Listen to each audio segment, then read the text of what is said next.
yeah, thanks very much, David. Hi, Annie, it's good to see you again. Hi, Corky. In relation to the team, can you just talk about the thinking behind naming practically an unchanged team with obviously just the one change in Henderson there? Did you give a lot of thought into your selection, not just of your 15 but of your 23? Of course, selection's a big part of the week for us as coaches, obviously, and we all know the start of our season and how that's been, and we all know that the limited time that we've had together, so the cohesiveness of our group is absolutely everything at the weekend. There was pretty cohesive last week against Japan, so we roll on with a pretty similar side.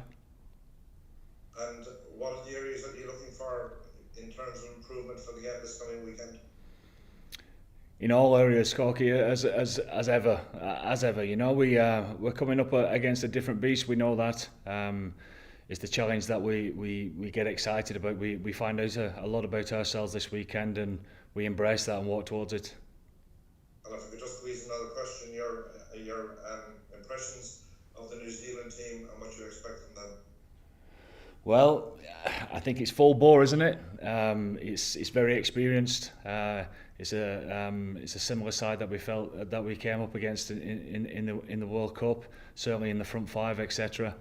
They've got threats all over the field, and that's the type of games that we want to play in. We want to test ourselves against the best, and we're coming up against a very strong starting 15 and a strong squad in New Zealand. Cheers, man. Thank you. Thanks. Why did you go in particular for Ian Henderson above Tig? Well, we thought last week that Tig was better suited to the Japan game, and we feel at the start of this game that Ian's better suited to start this game. 100% Tig played really well last week. He'll come on in whatever position that is and finish the game really well for us. In terms of style, with the 2023 World Cup coming into view, and you put a lot of focus, I suppose, on that. Do you stick with the style and approach that you took last weekend for Japan? Well, like I keep on saying, it's making sure that we're in a position to see the opportunities that's in front of us.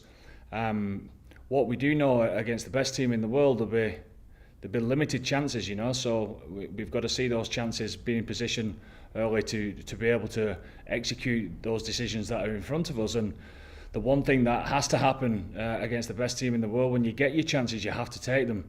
There certainly won't be as many chances as last week, but we endeavour to play our game. They endeavour to play their game as well. So we've got to make sure that we play the game that's in front of us, and that's all about decision making. Andy, having spoken as we did to Hugo Kiernan and to Johnny Sexton in the week, both saying just about how effectively Ireland hopefully now are transitioning from defence into attack, and the speed of ball and the different ways you can get onto the front foot. How crucial is that going to be to try and take the game to New Zealand where you can in that department? Yeah, of course everyone wants to play quick, and the game for the last few years now has always been about transition, both sides of the ball.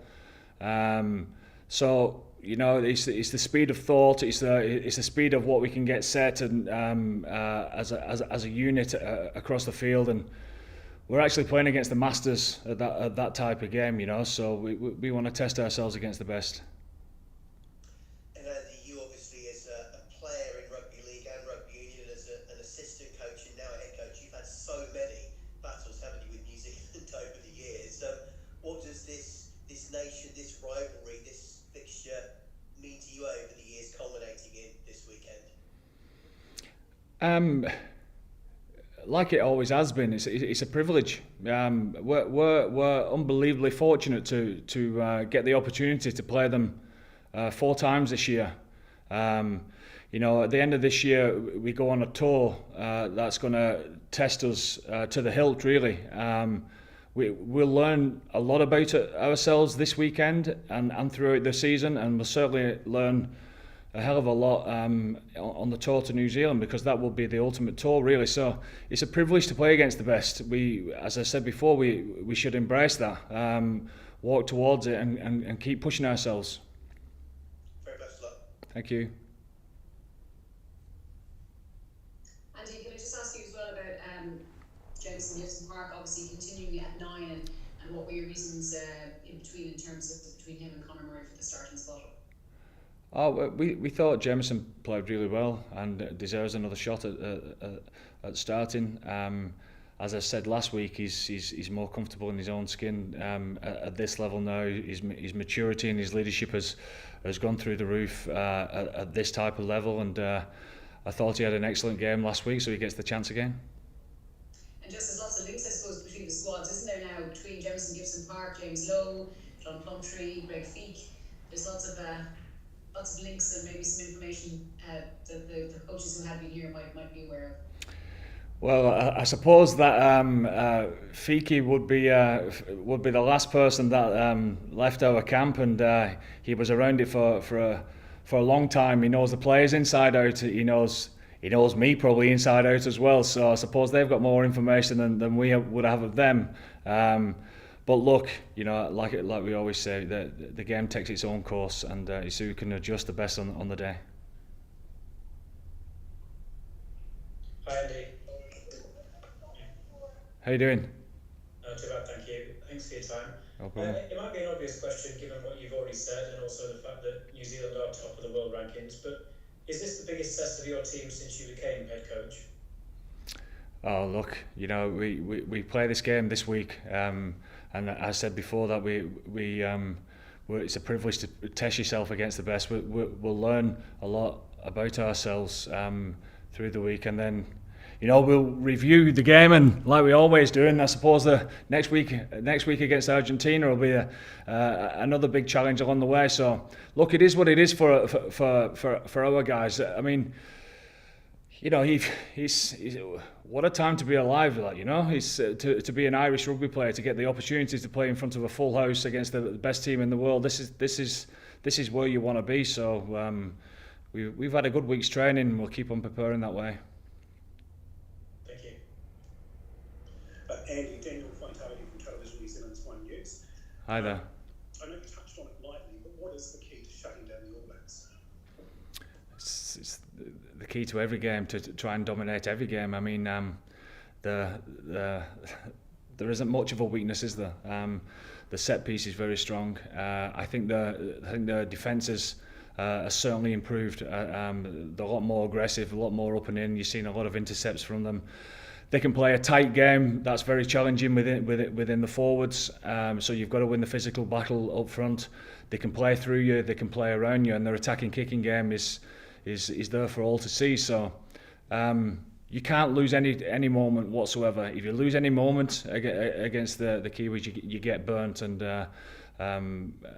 we're getting pretty good at making sure that we're as cohesive as we possibly can be at that sort of game, So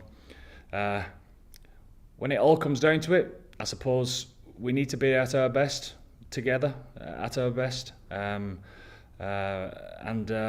that's exactly where we want to be, at our best, challenging ourselves after a decent performance last week. Can we back it up again?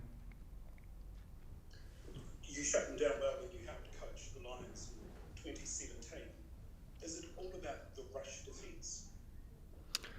Oh look, I mean the last time we played against them in the World Cup, they comfortably came out winners in the quarter final there. So look, we've played them so many times over the years. There's certain things that's worked and certain lessons that's been learned for the next games, etc.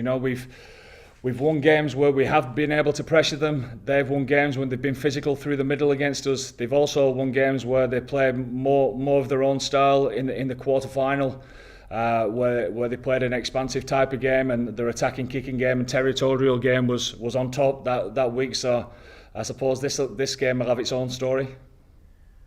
We'll take the last one in this section, Just fellas. one more, if I may, just jump in. So we'll just let Michael in there for one, and then we'll wrap this up. Yeah. Hi Andy. I'm not sure how it works with the bubbles and all that, or if you have team duties tomorrow night, but is there a plan to go to the RDS to see the women's match, or do you have a message of support for them ahead of their match with the USA? Well, I certainly have a message of support. All the best from all the guys here. We'll be watching. As you know, protocols don't allow us to get outside that much and mix, but we wish them all the best against the USA.